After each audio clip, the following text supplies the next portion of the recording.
The Imperium of Man represents humanity's only choice for survival in one of the least friendly fictional universes around. Humanity is constantly assaulted by extragalactic alien hordes, rampaging unstoppable Xenos, and ancient threats of unbelievable power. Defense requires not only trillions upon trillions of powerful warriors, but a great space navy comprised of planet-killing warships. Today, however, we will be focusing only on the best of the best, the 5 greatest warship classes of the Imperium of Man. Today's video is brought to you by Raid Shadow Legends, who has generously sponsored this channel several times now. Now, not every RPG game has to be cartoony and bright. Raid instead is real, it's raw, it's dark, and it's epic. It will take you to a world of dark fantasy, but also maintain some realism. For those who don't know, Raid Shadow Legend is a brand new collection-based RPG that is taking mobile gaming by storm, with almost 10 million players worldwide already downloading the game in 3 months. Raid is free, it has over 400 champions including orcs, undeads, and more, and you can assemble a team from 16 heroic factions. Check out the detail on these characters and these locations, and of course there's something for everybody. I don't like PvP as much, so I focus on the single player stuff and raiding with a clan. Raid is great, and with over 200,000 reviews has almost a perfect score on the Google Play Store. By the way, the highly anticipated update I mentioned last time is now live, so there's a new awesome rewards program for new players, and you can get a new daily login reward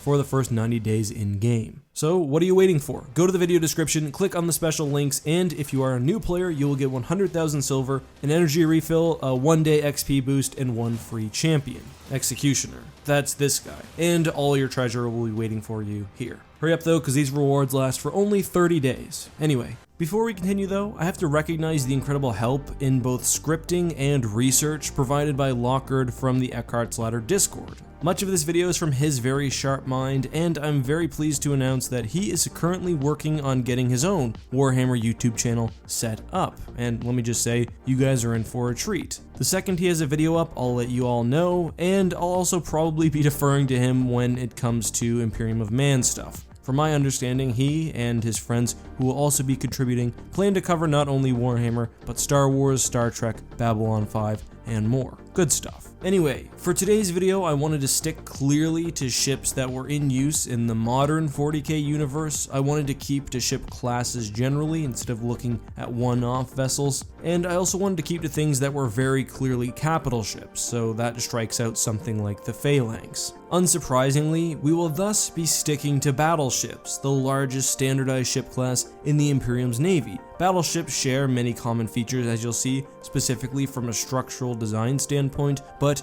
do vary largely in both size and armament. On that note, for number 5, we have a heavily specialized battleship, the Astartes Battle Barge. At nearly 8.5 kilometers long, the standard Adeptus Astartes Battle Barge was held in high regard within the Imperium, not just for its armament, but more importantly, the cargo it carries. And a battle barge was similar to a standard Imperium battleship, but modified for use by Space Marines. Battle barges were central to nearly every Astartes chapter fleet, and these massive vessels performed a vital role in fleet-based chapters, acting as their home and nexus. Battle barges were equipped with relatively fewer weapons compared to other similarly sized ships, but what they lacked in numbers, they made up for in quality and purpose. Each battle barge was a fortress unto itself, able to withstand punishments their counterparts in the Imperial Navy could not. Layered with many meters of ceramite and adamantium armor, superstructures impossibly strong, and void shields capable of withstanding absolutely devastating punishment, the battle barge was meant to protect its incredibly precious cargo. The ship wasn't meant, at least primarily, to combat other capital ships in open space combat, but to support and transport their cargo, Adeptus Astartes. To this end, they utilize a massive forward launch bay, numerous anti-planetary weapons, including their unique bombardment cannons, which could launch magma shells and devastate wide areas on the planet, while also being equipped with many transport craft for both planetary landings and boarding action. Unsurprisingly, they were also equipped with onboard facilities to maintain, produce, and repair Space Marine assets, from manufacturing new weapons to making new armor. Finally, each of these vessels were armed with planet game-ending weapons to perform the unfortunate but sometimes necessary role of exterminatus. As I'm sure you know, a devastating but rare protocol in which a planet is made uninhabitable or destroyed. They could do this with their ship's main weapons, but like their Imperial Navy counterparts, were also equipped with cyclonic torpedoes. This of course says nothing of the hundreds of Space Marines and war machines contained within, which are arguably their primary weapon, even in space combat. You do not want to be on the receiving end of a Space Marine boarding action. Unsurprisingly, battle barges were a relatively common vessel for their size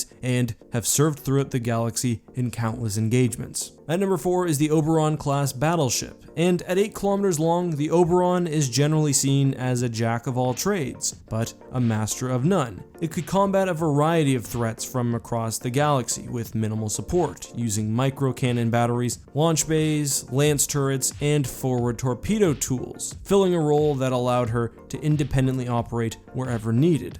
The Oberon had armor dozens of meters thick, void shells built to last, and a prow of thick armor designed for the most vital of last resorts, ramming. Her engine, like most battleships, allows her to reach speeds of beyond a quarter light speed, allowing her to close the gap between enemies or to chase fleeing foes. Her service history is long and storied, built after the Great Crusade to fill the gap in missing designs and to maximize resources. However, this focus on creating a jack of all trades but master of none ship, alongside the Oberon's high cost of building, has seen the ship gradually fall out of use as the Imperium has instead moved towards more specialized large capital ship classes. Nevertheless, the Oberon is valued and deeply appreciated in the role she fills, whether it be in battle groups or independently securing regions from enemy forces. At number 3, we have the Emperor class battleship.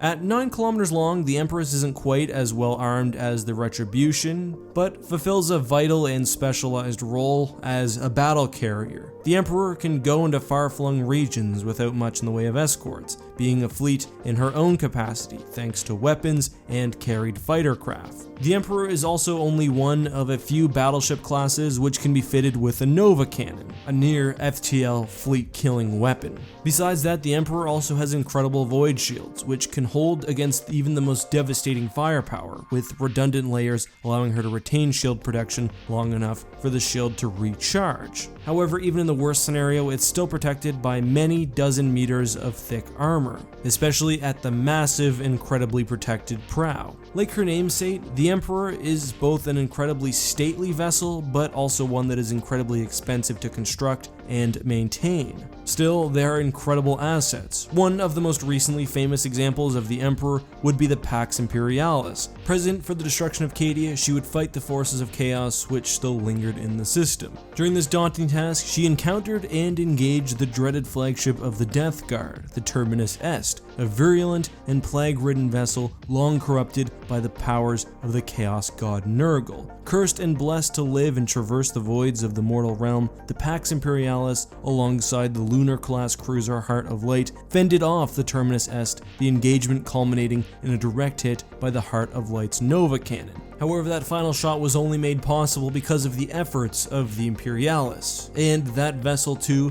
suffered a direct hit, but managed to survive to continue fighting. At number 2, we have the Apocalypse class battleship, and at 9 kilometers long, the Apocalypse is a truly unique and devastating warship in its own right, now a rarity however, due to her difficult construction and her power demands. The Apocalypse has 2 full broadsides of heavy lance turrets, capable of carving continents into puzzle pieces, slicing through enemy warships with relative ease, and depleting enemy void shields. The Apocalypse had exceptional range and thus acted primarily as long-range fire support, utilizing her unique outfitting of a Nova cannon, which, as I said, was a near FTL fleet killer, in conjunction with dorsal turrets and the lance guns. Apocalypses can be seen fighting throughout the galaxy, from the War of the Beast to the War of Armageddon, and in each engagement she is in, she provides a dominant presence and performs a vital, specialized role. At number 1 is the Gloriana class, and the greatest of the Glorianas is Macragge's Honor. At 26 kilometers long, she is the flagship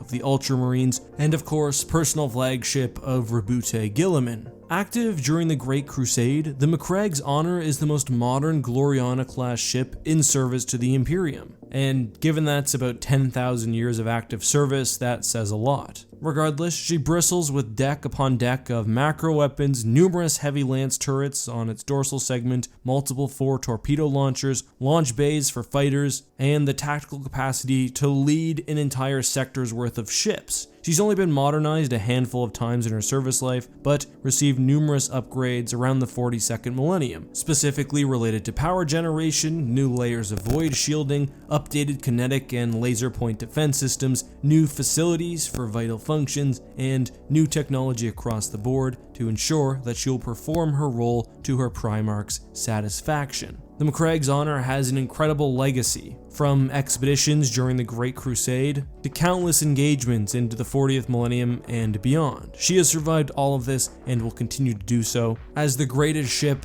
of the greatest standardized class in the Imperium of Man. However, even standard, non-upgraded Gloriana classes operated as fleet flagships and were the most massive of the standardized starships used by the Imperium. That being said, as you might have picked up earlier, the Gloriana is a very old design, and it appears that new ships have not been constructed for at least 10,000 years. Still, given the Gloriana's notoriety and the fact that the ship line is still famously active and fits nicely within the battleship class, I thought it was worth including on this list. And that's my ranking. But I'd also love to hear with you guys. Do you have some problems with this list, or do you agree with it totally? Let me know down below. Once again, special thank you to Lockhart. To say that this video would not be possible without his support and his help with the script is understating it. I was basically just a voice with a little extra research, so make sure to subscribe to his channel once it goes live, and keep an ear open and I'll let you guys know.